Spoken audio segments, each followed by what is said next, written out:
жаңалыклар вакыты студияда Лейсан Галиева исәнмесез. Бүгінгі чыгарылышның төп темалары. Әлмәтлеләргә су басудан куркыргамы? Урам чокырлары ямалырмы? Район башлыгы актуаль сорауларга җавап бирде. Азнакай югары уңышларга ирешкән укучыларын җыйды. Мериданс һәм фристайл бию ансамбльләре әлмәтлеләр өчен дәртләндергеч программа әзерләделәр. Район башлыгы Тимур Нагуманов социаль шелтәрләрдә чираттагы туры эфирын үткәрде. Эфирга Россия Эчке эшләр министрлыгының Әлмәт районының оператив эш буенча полиция начальник урынбасары Рөстәм Хабибуллин да кушылды. Ул иң киң таралган мошенниклык схемалар турында мәгълүмат бирде. Начинаем эфир.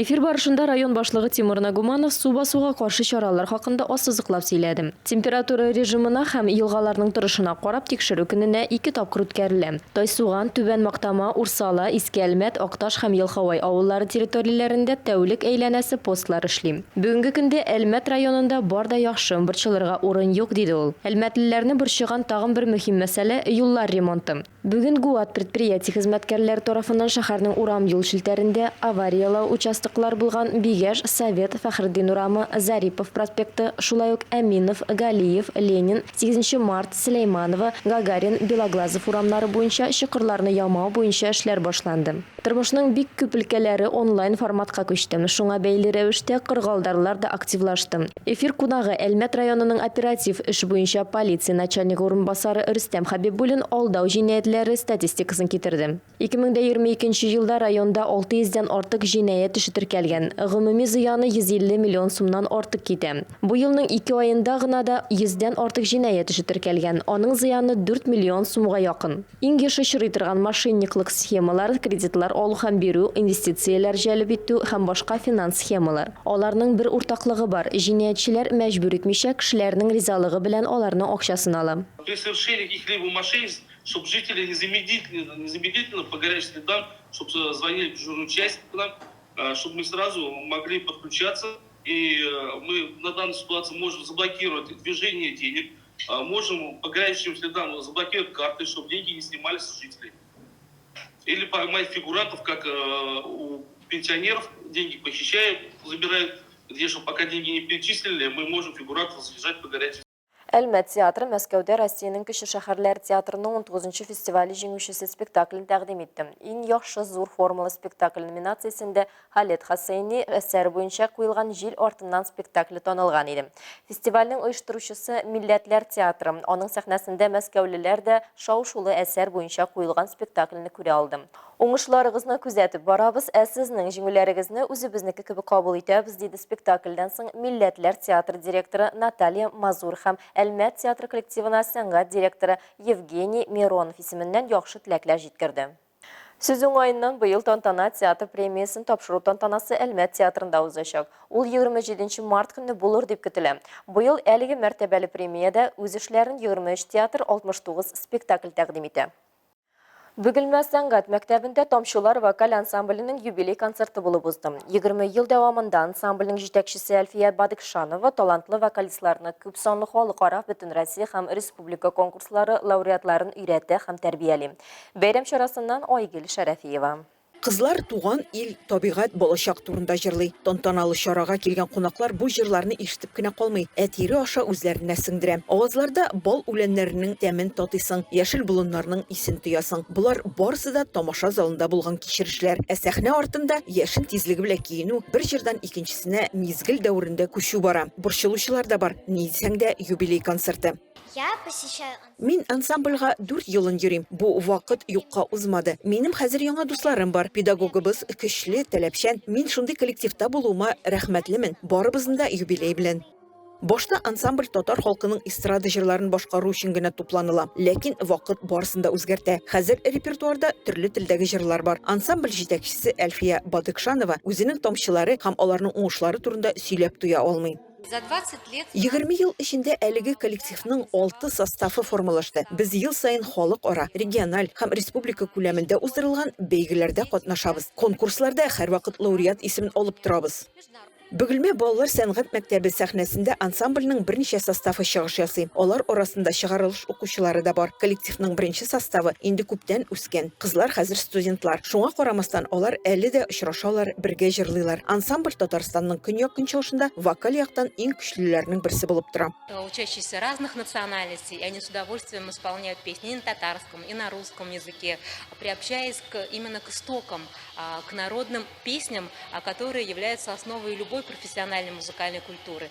И, конечно, хотелось бы отметить, что вот это творчество вокальное, оно привлекает к себе не только учащихся вокального отделения, но и в состав ансамбля входят и пианисты, и учащиеся отделения народных инструментов, духовых инструментов.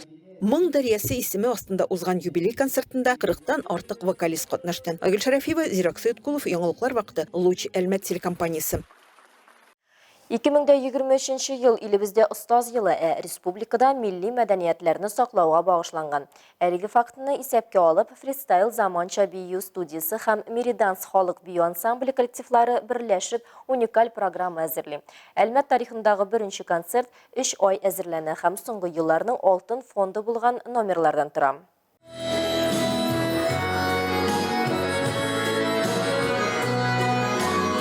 Танец судьбой концерт программасын әзерләүче Мириданс халык бию ансамбле һәм фристайл заманча бию студияләре һәрчак калабыздан яклап уңышлы чыгышлары белән җиңүләр яулаучы коллективлар. Мириданс фристайл соединила судьба. То есть это называется танец судьбы, потому что мы любим то, что мы делаем, и наш танец – это то, что непосредственно является основным фундаментом для того, чтобы мы двигались дальше, развивались в этой сфере и становились успешными. Мириданс һәм фристайл коллективлары шәһәрдә мәдәни мөхиттә дустанә мөнәсәбәтләр булдыруның үрнәге булып тора. Бу ике төркем берләшеп калабыз тарихында беренче тапкыр зур уртак концерт программасын булдырды. Наши коллективы уже с давних времен дружат, уже многие создают свои семьи, поэтому мы решили в этом году сплотиться с нашими друзьями и сделать совместную программу. Оештыручылар сүзләренчә, мондый чаралар кешене мәдәни яктан үстерә. Концерт программасы рухи кыйммәтләрне саклау һәм ныгыту, заманча бию мәдәниятен үстерүгә багышланган. Программа «Танец судьбой» рассказывает о том, что и народные, и современные танцы могут дружить между собой, и ничего им не может помешать. Народные я люблю, танцую, и мне кажется, это продолжение народа, то что сейчас многие танцуют современные, а мы все так же продолжаем народные. Танец судьбой концерт программасына килүчеләр Мириданс халык бию ансамбле һәм фристайл заманча бию студияләре коллективларының иҗат тормышын күрде. Тамашачылар мәдәни, эстетик һәм рухи ризык алды. Все было супер, круто, впечатление просто куча. Ну, вообще мне очень понравилось, потому что каждый народный танец был очень прекрасен. Вот особенно народные танцы прям передают эмоции.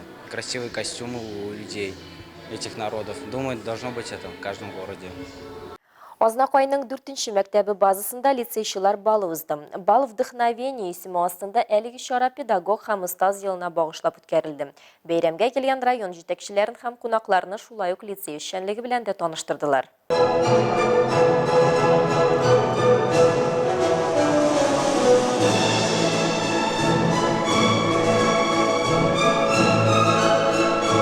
Дүртенче лицей районда иң алдынгы мәктәпләрдән исәпләнә. Биредә үсеш ноктасы дәүләт программасы да уңышлы тормышка ашырыла. Шахмат түгәрәгенә дә укучылар бик теләп йөри, күп кенә турнирлар биредә уза. Интерактив мәйданчыкларда кунакларга шулай ук аулагый күренеше милли татар бизәкләре исемле мастер-класс тәкъдим ителде. Без тарихта эзлебез исемле иҗади чыгыш күрсәтелде. Быел 4-нче мәктәпнең ачылуына 60 ел, ә лицей статусы алуына 10 ел тула. Бал уздыру традициясе дә шул вакыттан бирле дәвам итә. Укытучылар да, укучылар да аңа бик ныклап теләп әзерләнгәннәр. Бик матур итеп бөтен мәктәп әзерләнгән. Анда инде балалар, укытучылар, әти-әниләр ничек матур итеп килгәннәр. Алар инде бу тормышта бар кирәкле әйбер. Мин инде карап утырдым, менә үзебезнең яшьяк искә төште, мәктәптә укганда безнең мондай ниләр, по-моему, үткәрмәделәр, но инде без даже үткәрсәләр дә егетләрнең монда кыюлык югы. Монда килгәч положительный эмоция аласың. Нәрсә шатланасың, шундый матур кызлар, шундый настроениеләр әйбәт. Яз. Бию кичәсендә барлык сыйныф укучылары да катнашты. Бик ошады, көтүп алдык диделәр балалар. На самом деле, я впервые участвую в этом балу, давно очень хотела поучаствовать, эмоции переполняют. Готовились мы, наверное, месяц примерно, может 1,5, и подготовка была серьезная.